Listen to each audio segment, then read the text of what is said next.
just a little while ago. I just ran into one, and I was like, wow, it kind of reinforced my beliefs about uh, fillers going directly over epoxy primer. And I've always had an ill feeling about doing that, even though it does say on some of the cans that you can put it over it, but if you read the actual data specs, it is designed to go over bare metal. So it kind of almost contradicts itself, but I read this article and I really believe that the guy was right on. He was preaching to the choir as far as I'm concerned. And like my little Seymour paints, did some handwork there. Played around with that one day. That was actually, this is an original Seymour paints cabinet. I just kind of got it from a garage sale or something. But anyway, in this one here, this is another cool one. Thought I'd show you guys that. It's pretty neat. That's an original cabinet from 70s. Anyway, sorry about that. Got sidetracked for a second. Let's talk about these Evercoat products and how they're designed and how that the guy explained that it worked for one of these large companies. The chemist explained to him how they work. They're designed to be put over bare metal, but they will adhere to primer. Some primers, and only epoxy primers. They will not adhere to anything with phosphoric acid, which is etching primer, and some of those other ones.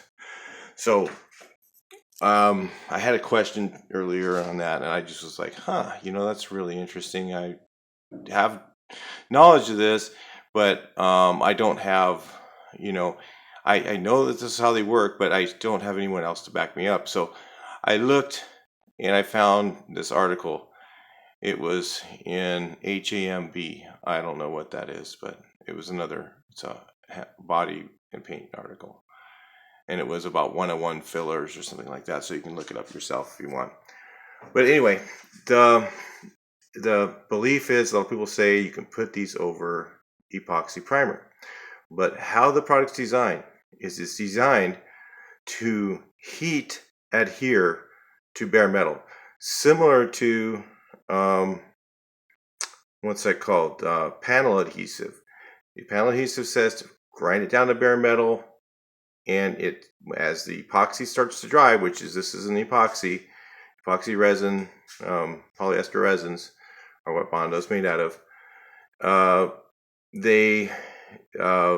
And there are different grades of epoxy resins. So they have ones like these ones here, this stuff here, Dynatron, this cheap stuff, but it does work.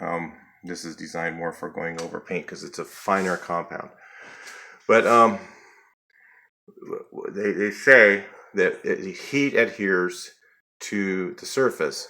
So part of the process is having the area warm enough to put it on. And part of the process is it's heat adhering to the metal, and that's how it's designed to adhere, is by heat and by if you touch Bondo as it's drying, it's warm, and that's part of the process. So if you have a really cold area that you're putting it on, and you're going, hey man, it didn't stick, that might be why. So, and it said that. So it kind of clarified my belief that really you should be putting this stuff on over bare metal. Now, the controversy of that is that epoxy primer is supposed to hold out rust. Well, the theory of that, and the reason that is because let's say you're restoring a car, you strip it down to bare metal. It's open for a period of time before you get a chance to actually get the primer on it and get it worked on, because you're trying to do the whole thing. Maybe it's all sandblasted. It starts to rust before you get it primed, or before it's sealed. Sealed is painted. Primer typically does not seal except for primer sealer that seals. So that's the theory is to put epoxy primer on and then put the Bondo on to stop it from rusting.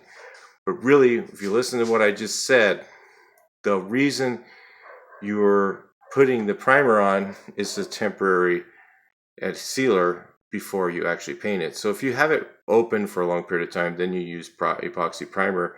If you don't have it open for a really long period of time, there really is no need for epoxy primer because it's not getting to rust before it actually gets done. So now if you're worried about it rusting, put the Bondo on over the bare metal, sand it, because you should be sanding the Bondo the same day, and then put epoxy primer over that, and that will give you a temporary seal. If you use the epoxy primer surfacer, then you can do it. If you are going to put this over an epoxy primer, you need to let it dry adequately.